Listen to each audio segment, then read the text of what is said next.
ছুটির দিনে কিন্তু ছুটি নেই, তাই বানিয়ে ফেলেছি মালাই কোপ্তা। এখানে পনিরটাকে আমি গ্রেট করে নিয়েছি, অন্যদিকে ভালো করে হাতের তালুর সাহায্যে ঠেসে নিয়েছি। এখানে খোয়া ক্ষীরও গ্রেট করে পনিরের সাথে মিশিয়ে নিয়েছি। কাজু কিশমিশটাও ঘি দিয়ে ভেজে তুলে রেখেছি। এবার কাঁচা লঙ্কা, আদা আর এখানে গোলমরিচ, শাহি গরম মশলা আর কসুরি মেথি দিয়ে এই কাজু আর কিশমিশটা একটু গুঁড়ো গুঁড়ো করে নিয়ে এই সমস্তটা কিন্তু লবণ আর মিষ্টি দিয়ে ভালো করে পনিরের সাথে মেখে নিয়েছি। আর এর মধ্যে বাইন্ডিংয়ের জন্য দিয়ে দিয়েছি ময়দা। আর ময়দাটা আপনারা বুঝেই দেবেন, খুব বেশিরও দরকার নেই, খুব কমও নয়।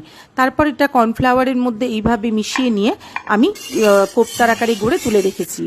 তারপরে সাদা তেল কড়াইতে একদম হালকা গরম, মানে গরম হয়নি বললেই চলে, কাঁচা তেলেই দিয়ে আস্তে আস্তে করে এটা কিন্তু ভাজতে হবে, না হলে কোপ্তাগুলো ভেঙে যেতে পারে।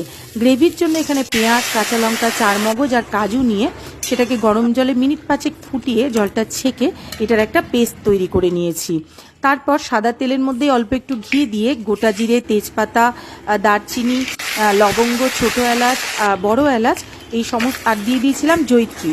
আর সমস্তটা দেওয়ার পরেই কিন্তু এই পেস্টটা দিয়ে তার মধ্যে ফুটে উঠলে একটু জল, চিনি আর স্বাদ মতো লবণ দিয়ে দিয়েছি। আর একদম নামানোর আগে দিয়ে দিয়েছি শাহি গরম মশলা আর কসুরি মেথি। আর সব শেষে অ্যাড করেছি একটুখানি বাটার। ব্যাস, গ্রেভি তো রেডি, এবার শুধু সার্ভ করবার পালা।